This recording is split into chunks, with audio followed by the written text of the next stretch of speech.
నమస్తే, welcome to special focus. ఇప్పుడంతా ఏపీలో టీడీపీకి సంబంధించి చూస్తే లోకేష్ యోగాళం పాదయాత్రకు సంబంధించి లోకేష్ రాష్ట్ర వ్యాప్తంగా కూడా ఒక బిల్డప్ చేసుకున్నటువంటి ఇమేజ్కి సంబంధించి చూస్తే పెద్ద ఎత్తున అధికార పక్షంలోనూ అలాగే సొంత పార్టీకి సంబంధించి కూడా లోకేష్ నాయకత్వానికి సంబంధించి కొంత టాక్ ఏర్పడిన పరిస్థితి ప్రజల్లో కూడా. దీనికి సంబంధించి మనతో ఉన్నారు తాడికొండ నియోజకవర్గం సీనియర్ టీడీపీ లీడర్ తోకల రాజవర్ధన్ గారు. ప్రస్తుతం ఆఫ్టర్ యోగాళం పాదయాత్ర అలాగే బిఫోర్ యోగాళం పాదయాత్రకు సంబంధించి చూస్తే కనుక లోకేష్ యొక్క తీరుకు సంబంధించి లోకేష్ యొక్క ఇమేజ్కి సంబంధించి ఎలా భావిస్తున్నారు పార్టీలో లీడర్స్ అనేటటువంటిది మనం తెలుసుకుందాం. సార్ నమస్తే, రాజవర్ధన్. నమస్కారం. బిఫోర్ యోగాళం ఆఫ్టర్ యోగాళానికి సంబంధించి మీరేం చెప్తారు లోకేష్కి సంబంధించి? సార్, మన లోకేష్ గారిని కనుక మొదటి నుంచి మనం అబ్జర్వ్ చేసుకుంటూ వస్తే వేణు గారు, లోకేష్ గారు అనే ఒక వ్యక్తి చాలా తెలివైన వ్యక్తి, చాలా ఇంటెలిజెంటు. ఇతను బలపడితే రాబోయే 40-50 సంవత్సరాలు ఈ రాష్ట్రంలో నాయకత్వం డెవలప్ చేసుకోవడం కష్టమని గ్రహించినటువంటి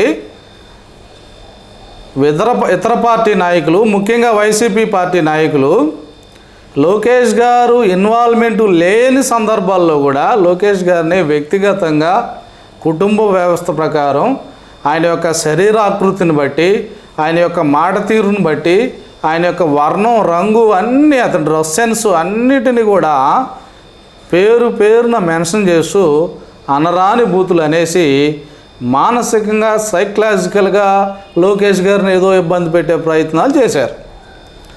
అది ఏదైతే వీళ్ళు నిందలు అనేటువంటి రాళ్ళు విసిరారో ఆ రాళ్ళునే పునాది రాళ్ళుగా వేసుకుని ఆయన లోకేష్ గారు ఆ విమర్శలు అనేటువంటి రాళ్ల మీదే గోడ కట్టుకొని ఈ రోజున ఒక పెద్ద బిల్డింగ్ని ఏర్పరచుకున్నాడు ఆయన. అంటే లోకేష్ బాబు నాయకత్వాన్ని ఈరోజు కనుక మనం అబ్జర్వ్ చేస్తే యువగళానికి ముందు యువగళానికి తర్వాతగా చూడవచ్చు. ఎందుకంటే యువగళానికి ముందు ఎప్పుడైనా ఆయన ఫారిన్ లాంగ్వేజ్లో విద్య అభ్యసించి రావటం వల్ల కానీ, లేదా పుట్టినప్పటి నుంచి ఆయన పెరిగినటువంటి వాతావరణం కానీ, ఆ తెలుగు మీద ఆ పట్టు కొద్దిగా తక్కువగా ఉండటం వల్ల చిన్న ఆ యొక్క మీనింగ్స్ తప్పులు దొరికిన వాటిని కూడా వీళ్ళు భూతద్దాల్లో పెట్టి చూపించారు. ఇవాళ అదే లోకేష్ గారు ప్రెస్ మీట్ పెడితే ఈవెన్ రిపోర్టర్స్ కూడా ఆయన్ని ప్రశ్నలు అడగటంలో కూడా భయపడుతున్నాం, లేకపోతే ఇబ్బంది పడితే పరిస్థితులు వచ్చాయి. ఎందుకంటే ప్రెస్ మీట్ అంటే ఆడుకుంటున్నాడు ఇవాళ. అంటే ఆయన శరీరాకృతిని ఆయన కంట్రోల్ చేసుకున్నాడు, ఆయన యొక్క వాక్చాతుర్యాన్ని ఆయన మెరుగుపరుచుకున్నాడు. అలాగే ఈ వైసీపీ మూకలు చేస్తున్నటువంటి దాడుల్ని, ఈ మానసిక ఈ యొక్క విమర్శల్ని తిప్పికొట్టే విషయంలో కానీ లోకేష్ గారు 100% సక్సెస్ అయ్యారంటంలో ఎటువంటి అతిశయోక్తి లేదు. ఇవాళ లోకేష్ గారు పుట్టినరోజుని సెలబ్రేట్ చేయడానికి మేము కూడా ఉన్నామయ్యా అని ఆయన దృష్టికి పరిచయం చేసుకోవడానికి ఎంతోమంది వ్యాపారవేత్తలు, రాజకీయ నాయకులు, ఎన్ఆర్ఐలు, కార్యకర్తలు, గ్రామస్థాయి, మండల స్థాయి నాయకులందరూ కూడా పోటీలు పడి ఈరోజు లోకేష్ గారి బర్త్డేని వివిధ కార్యక్రమాల ద్వారా వివిధ రకాలుగా సెలబ్రేట్ చేయడం జరిగినది. రాబోయే రోజుల్లో ఖచ్చితంగా తెలుగుదేశం పార్టీని కానీ లేదా ప్రభుత్వాన్ని కానీ చంద్రబాబు నాయుడు గారిని కూడా ఈ రాష్ట్ర ప్రజలు మరిచిపోయే విధంగా నడిపిస్తాడు, అభివృద్ధి చేస్తాడు అనడంలో నాకు ఎటువంటి అతిశయోక్తి లేదు. ఎందుకంటే లోకేష్ గారిని అతి దగ్గర నుంచి చూసిన వ్యక్తిగా నేను చెప్తున్నాను. He's a gentleman. And ఎవరైతే ఈ రౌడీ మూకలకు ఉన్నారో మీ అందరి తాటా తీస్తాడు. ఎవరైతే ఈ బ్యూరోక్రసీ, ఈ రాజ్యాంగాన్ని తుంగలో దొక్కినటువంటి ఆఫీసర్స్ ఉన్నారో మీ తాటా తీస్తాడు. అందరి లెక్కలు తెలుస్తాడు. ఒక కేజీఎఫ్ సినిమాలో హీరో యొక్క క్యారెక్టర్ ఏ విధంగా ఉంటుందో మంచికి మంచి, చెడుకు చెడు అనే విధంగా లోకేష్ అన్న రాబోయే రోజుల్లో ఆయన నాయకత్వాన్ని కనబరుస్తాడని మీ అందరికీ నేను మీడియా ముఖంగా తెలియపరుచుకుంటున్నాను. రాజవర్ధన్ గారు, మనం చూసినట్లయితే కనుక ఇప్పుడు సాక్షాత్తు నరేంద్ర మోడీ సైతం గుంటూరు వచ్చినప్పుడు లోకేష్ పేరు ప్రస్తావిస్తూ ఆయన ఏదైతే ప్రసంగం చేసినటువంటి పరిస్థితి. అప్పట్లో చంద్రబాబు నాయుడు కుమారుడు లోకేష్ అనేటటువంటిదే అందరిలో ఒక ముద్ర పడినటువంటి పరిస్థితి, పేరుగా పడినటువంటి పరిస్థితి. ప్రస్తుతం లోకేష్ కంటూ ఒక స్థానం ఉంది రాష్ట్రంలో.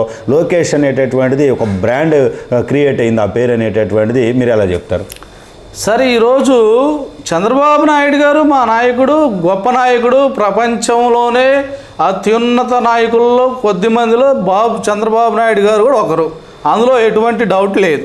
కానీ ఈరోజు మా తెలుగుదేశం పార్టీ కార్యకర్తలకు ఒక ధైర్యం, ఈరోజు మా తెలుగుదేశం పార్టీకి ఒక నమ్మకం, రాబోయే భావితరాల భవిష్యత్తుకి ఒక ఆస్తి, రాబోయేటువంటి రోజుల్లో ఈ రాష్ట్రానికి ఒక ఆశాకిరణం ఎవరన్నా ఉన్నారు అంటే అది శ్రీ నారా లోకేష్ అన్న.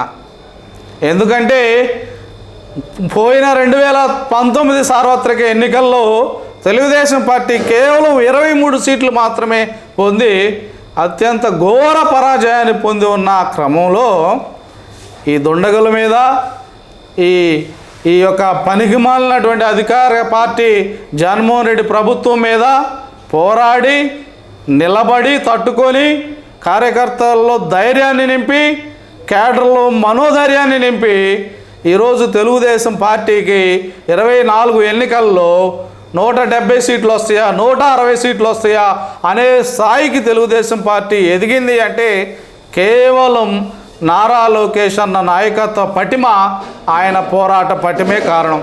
ఇవాళ ఆ రోజున చంద్రబాబు నాయుడు గారు కొడుకు లోకేష్ గారు అనే స్థాయి నుంచి ఈరోజు లోకేష్ గారు వాళ్ళ తండ్రి చంద్రబాబు నాయుడు గారు అని చెప్పించుకునే స్థాయికి లోకేష్ గారు ఎదిగాడు అని అనడంలో ఎటువంటి సందేహం లేదు. ఇది ఎవరైనా సరే ఒప్పుకోవాల్సినటువంటి అంశం. రాబోయే రోజుల్లో ఈ యొక్క రాష్ట్రానికి, ఆంధ్రప్రదేశ్ రాష్ట్రానికి గొప్ప నాయకుడిగా, గొప్ప ముఖ్యమంత్రిగా పరిపాలన అందించబోతున్నాడు అనేది సుస్పష్టం.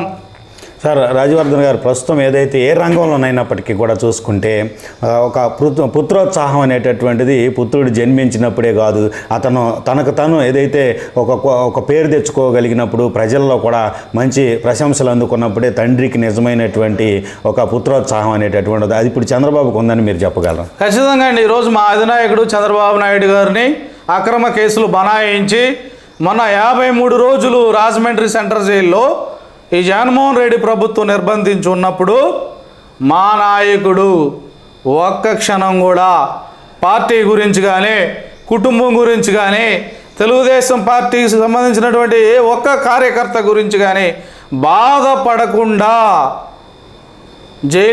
జైల్లో శిక్ష అనుభవించాడు అంటే దానికి కారణం, దానికి నమ్మకం మా నారా లోకేష్ అన్న.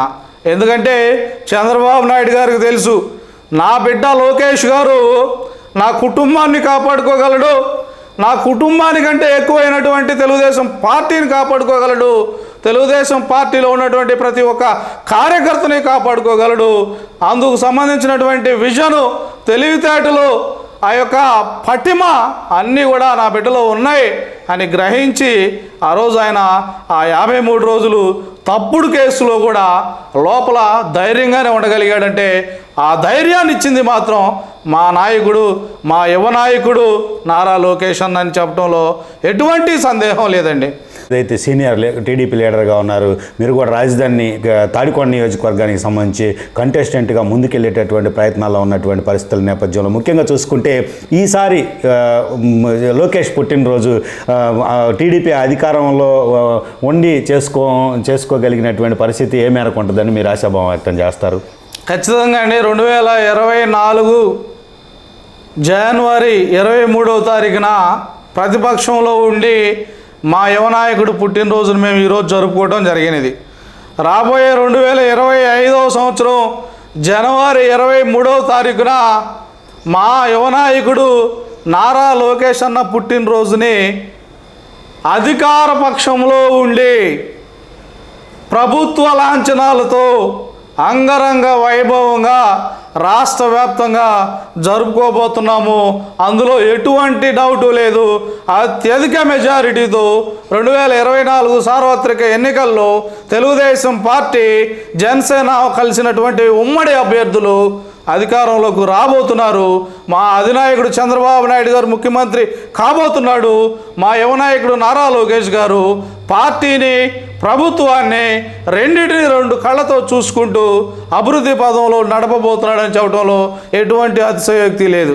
థ్యాంక్ యూ సార్ రాజవర్ధన్ గారు. ఇది పరిస్థితి. ఏదైతే రాష్ట్రంలో ఒక టీడీపీకి సంబంధించి చూస్తే కనుక గతంలో చంద్రబాబు కుమారుడిగా మాత్రమే పేరున్నటువంటి లోకేష్ ఏదైతే యోగాళం పాదయాత్ర తరువాత ఒక ఓన్ ఇమేజ్ని బిల్డప్ చేసుకున్న పరిస్థితి ఉంది. పార్టీ శ్రేణులంతా కూడా పెద్ద ఎత్తున కూడా లోకేష్ నాయకత్వంలో ముందుకెళ్తున్నటువంటి పరిస్థితి ఉందని రాజవర్ధన్ గారు చెప్తున్నారు. ఇది ఈరోజు టాపిక్. మరో టాపిక్తో మళ్ళీ కలుద్దాం. నమస్తే.